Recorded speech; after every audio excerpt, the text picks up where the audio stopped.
But we are in conflict with regards to his birthday.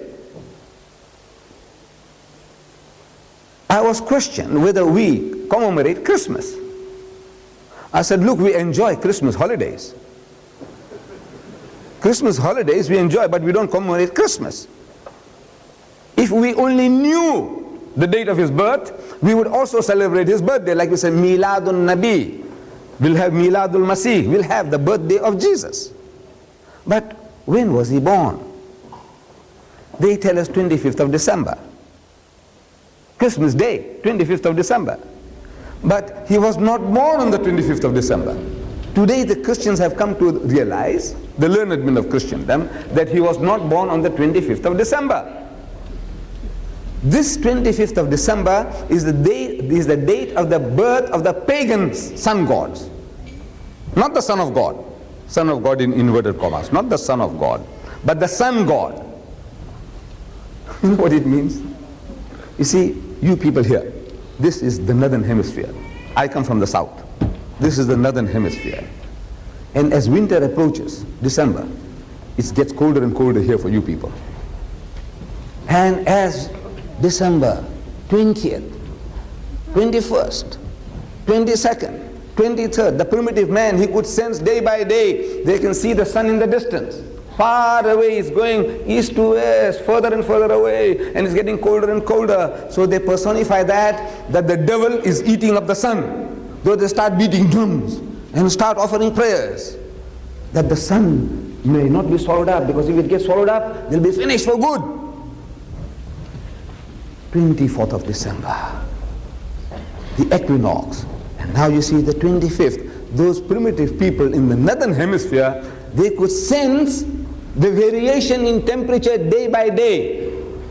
25th, they can see the sun coming back into its own. In other words, the sun has now come out supreme. It has not been, the devil didn't swallow up the sun, it's coming back. So that is the date of the birth of the sun god. Sun god, the sun has come back into its own. They celebrated Christmas, birth of, not Jesus Christ, the birth of the sun god, Baal, Horus, Apollo, Astarte.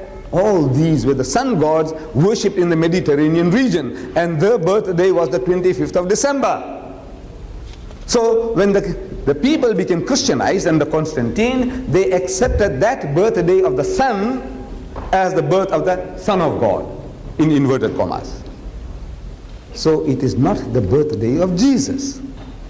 The Quran tells us very, very clearly that when Jesus was born, his mother Mary was told, he says, shake the palm leaf, the leaf of the palm leaf, date palm, and it will let fall fresh ripe dates. Means the dates were ripe, ready. You just shake it and the thing will fall, and you can eat and refresh yourself with the rivulet, the small river running by.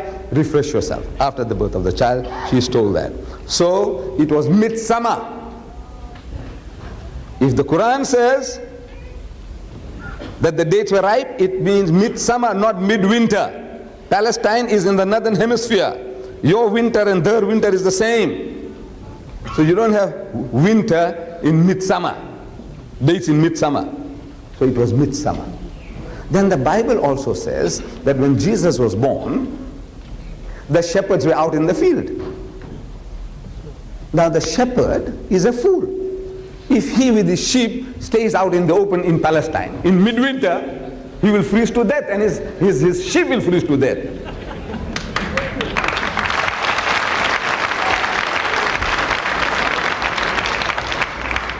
So if you reason, the Quran and the Bible, they both confirm that Jesus was not born on the 25th of December in midwinter.